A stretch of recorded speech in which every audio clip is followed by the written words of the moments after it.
Hi there, it's Lou here, and today I'm doing a walkthrough of the very exciting new Explorer 62. So while I'm here on the bow, let's start up here.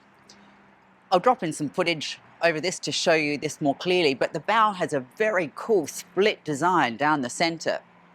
You'll see the twin anchors, so great if you're particularly doing a med mooring or something like that, or need that extra anchoring security.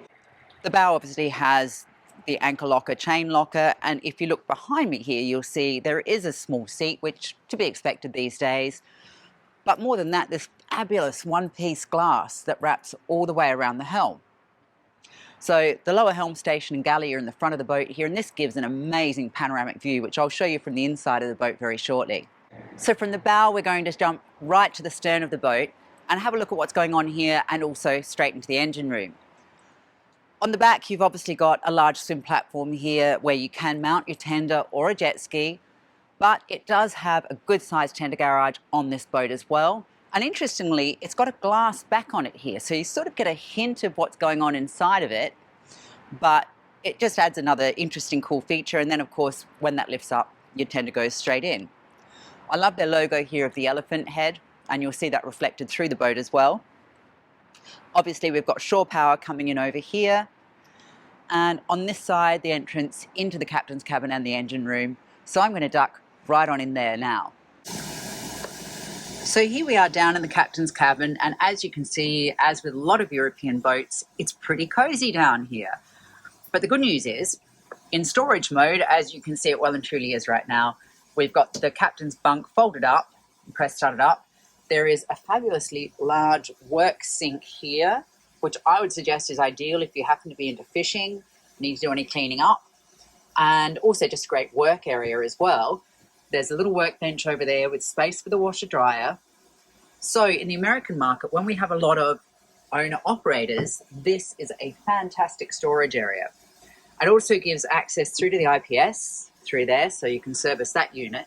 And if we come on through to the head, you can see it's a typical wet head for a captain's cabin, and then right on into the engine room.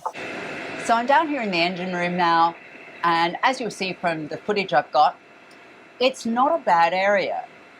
It obviously doesn't have full headroom down the center here. You've got this large tunnel that is where the tender garage is, but the access in through to this engine room and the headroom down this side are fantastic. So you've actually got pretty good access. Over behind me here, we've got your switchboards for 240, 110, 240 and 224 DC. There is also the seatkeeper, of course, which you would expect these days. Here we have the generator, there's the electric shore power over there. And behind me, interestingly here, this boat is already fitted with a water maker. So nobody has any issues with water supply or running out of water for the next shower. So from the stern, we're going to come right on up to the flybridge area. This is a really lovely spot to be, and of course, this Explorer-style yacht with that very upright windscreen affords a lot of extra space on the flybridge.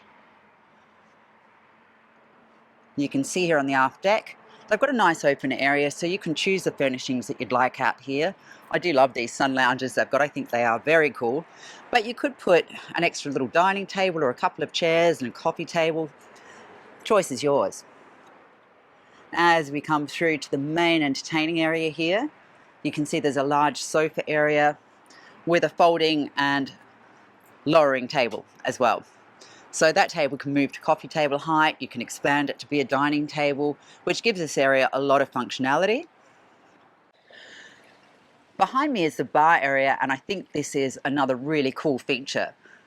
I love this top that will collapse down over this and cover the whole area up, keeps it very clean looking and nice. There are fridges in underneath here and here.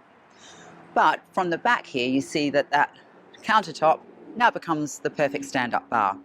So great area for mixing a cocktail, making sundowners and serving some canapes.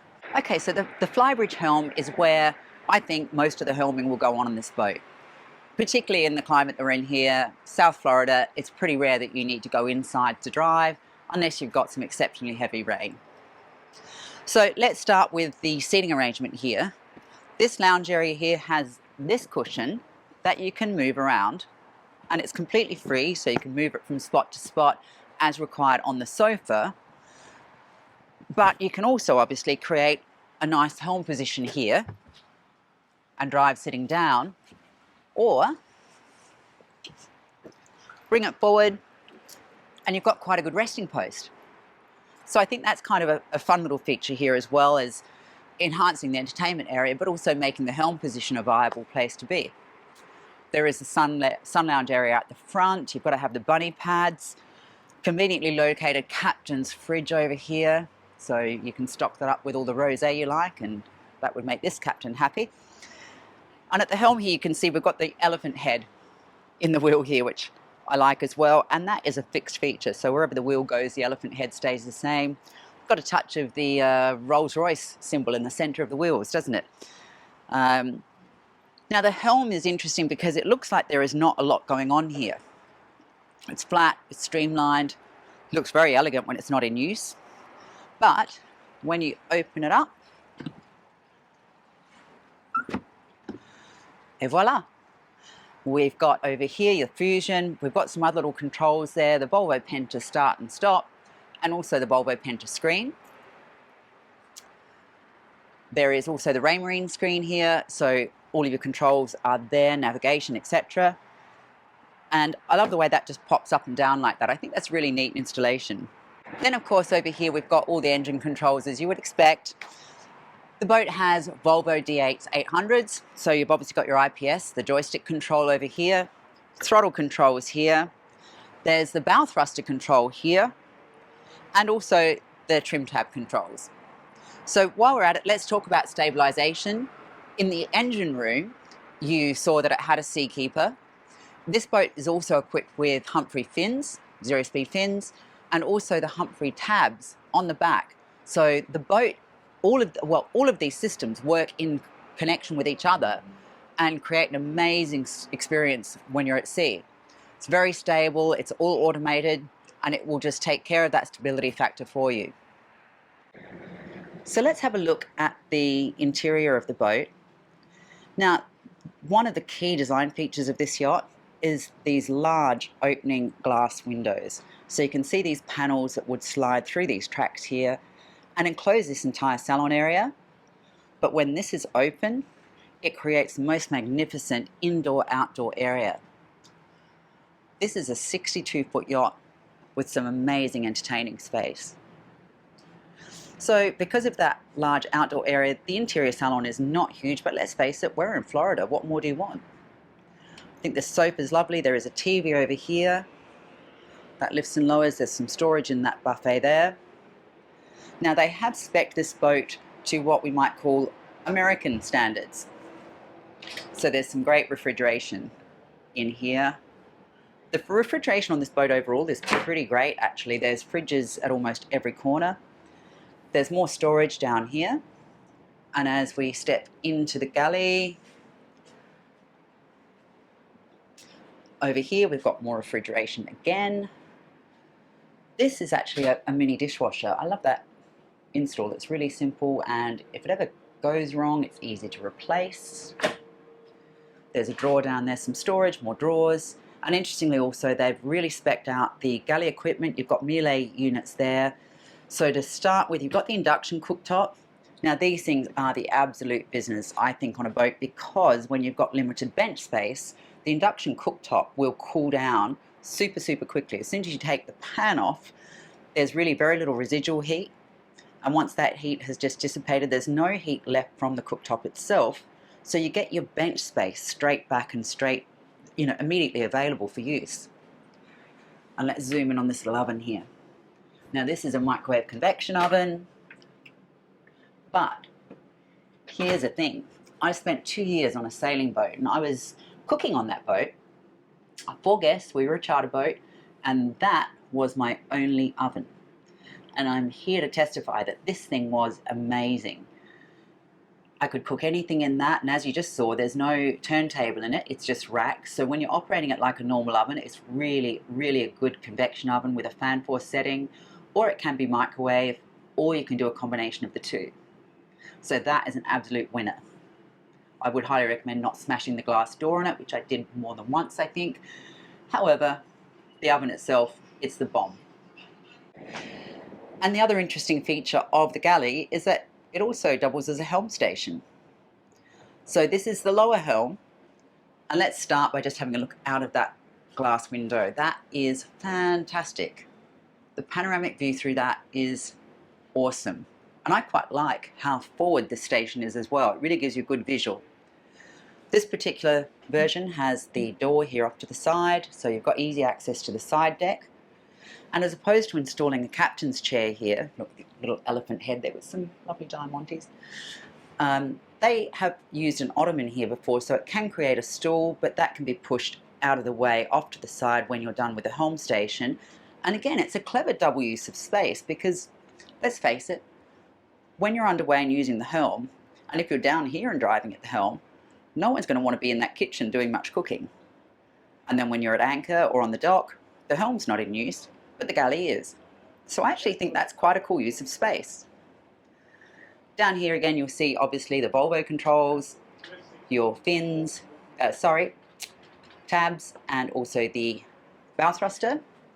You've got 3 screens down here plus the Volvo Penta screen, so you can have all the available information you need.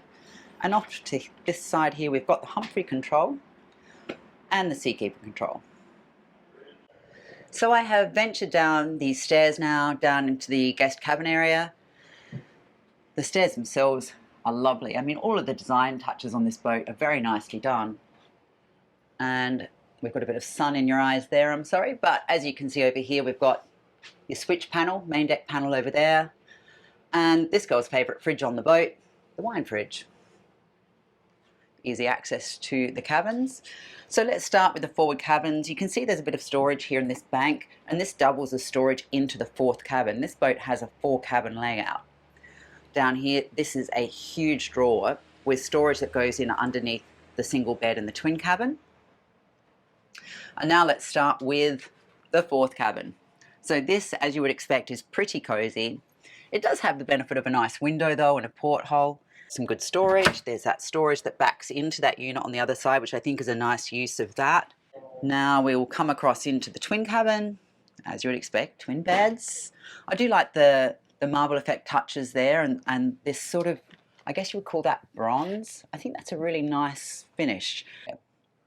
We've got some great storage here, and I think you could also do more storage up here as well. So if you were going to spend longer on board the boat and you wanted to really build out the storage, I think you could quite easily do a nice overhead unit here without it detracting from the cabin. Let's step into the day head and first guest head. So this obviously has a door from the twin cabin as well into here. So you've got these fabulous basins all the way through the boat. I really love that finish. And the taps are very funky too. That is how one turns them on and then back. And you'll see that in all of the heads. Creates a little storage tray in here. And there's some storage in behind there as well. In the shower unit, interestingly, overhead shower. And boom, a seat, which is where the toilet is. So the toilets are all in underneath that seat. So in these 2 heads, in the head for the 3rd and 4th cabin, and also for the VIP cabin, you've got this arrangement which is kind of like a semi-wet head.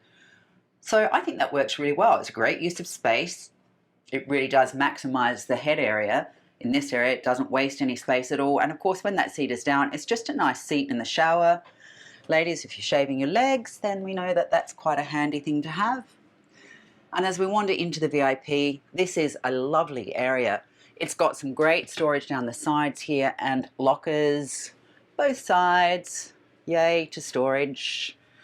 Nice big windows with portholes. So you could, if you were at anchor and you didn't want to run the air conditioning, get some nice ventilation going.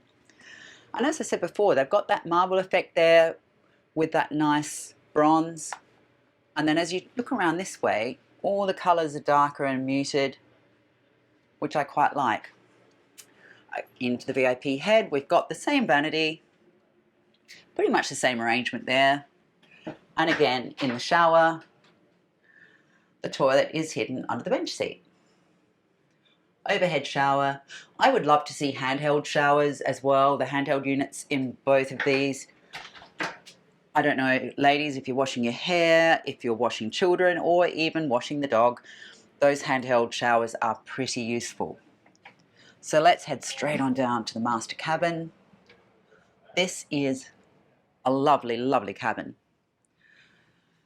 So you can see we've got a boat off to the side here, unfortunately, but you've got lovely big windows on both sides with portholes, so your ventilation can be great in here as well.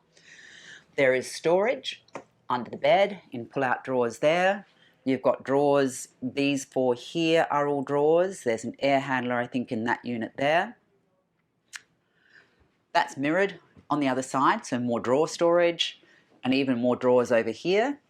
And again, that marble effect, the bronze touches, and then as we turn around, oh, it's nice and dark and calm. I think that's really cool. I do love the style of this boat. And then we come into a little sort of walk-in closet. You can see we've got closet space here, hanging space, and another hanging space there. There's a full-length mirror. So that's a pretty good storage area. Plus, of course, all of the drawer storage in this cabin. And then into the master head.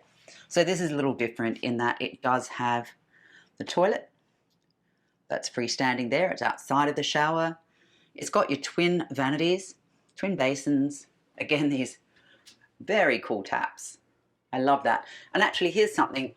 I'm finding the lighting in here, this little LED strip of lighting, I find that really good. Too often on a boat, ladies, are you with me on this? Too often, the lighting above the mirror in a boat is terrible. It's awful if you're trying to do makeup or hair. But on this boat, they've really taken care of that. That lighting is pretty effective. So then we're in the master head, or master shower rather, and we've got the overhead shower. And rather nicely, they do have that handheld unit in this one. So at least you've got that on one of the showers here. And that is a really nice big shower as well. So we are definitely saving the best for last here. And this is absolutely the best feature of this boat, this enormous aft entertaining area. I did show you those doors that open up through the salon from this dining area, which would be midships on the boat. This can be enclosed, and we've got clears around the back here. So whether it's the middle of summer and it's stiflingly hot and you want to air condition this area, that's possible, right, gentlemen? Lovely. And if the weather's really inclement, then you can also close this up. And you've got the salon and this dining area all as really good usable space. There's a shade that can be added over that aft area here, but I'm going to come back to that in a minute. To begin with this area, this whole area is free-floating furniture, which I think is super cool. The table weighs not literally a ton, but it's pretty bloody heavy. And the style of this I think is super cool. The mid-century modern touch, hint of Art Deco maybe even. But it's a very nice feature, nice soft rounded corners on it, nothing sharp. And on either side you can see we've got units here. So on this side it has a very, very cool sink unit, glass box. I think you can see that on the camera. So that's very cool, and some storage. You could fit an ice maker in underneath there as well. Over this side we've got a huge drawer fridge here. And this has to be one of my other favourite features on the boat. We've got a chilled wine bottle cooler. It's cool now. That's lovely. So that's a great little feature to keep that bottle of wine or champagne cool. Some more storage, and of course the aft docking station is over here as well. So you've got your joystick control and the bow thruster here. And of course from this side you've actually got a really good clear sight line down the port side of the vessel. Where I'm standing here is another fun feature. Right above me is an overhead shower. So if you're coming up from the swim platform on this side, you can step up to here and have a nice overhead shower, and there's a built-in drain underneath. I'm going to do a bit of a panorama here of this aft deck area because this area is vast. It's a really huge area, and it's hard to believe that you're still only on a 62-foot yacht here.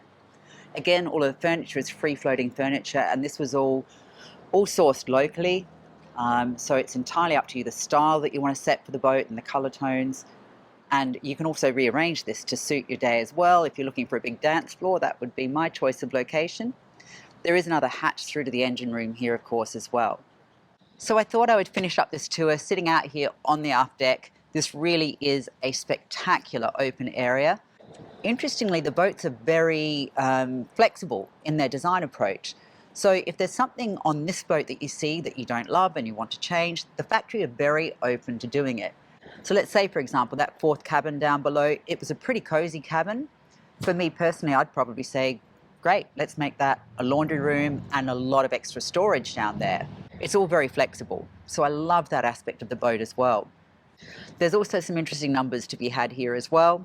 The Volvo D8s, 800s, so with a fuel load of 792 gallons, and yes, I've got notes, with a fuel load of 792 gallons at 11 knots, you're burning, for 1.15 nautical miles per gallon, which gives you a range of 911 nautical miles overall. Let's factor in a 20% safety margin. You're looking at about 730 nautical mile range at 11 knots. So the boat really is capable of doing some extended cruising as well. So this boat has been full of surprises. I hope you've enjoyed the walkthrough here with me on the Explorer 62.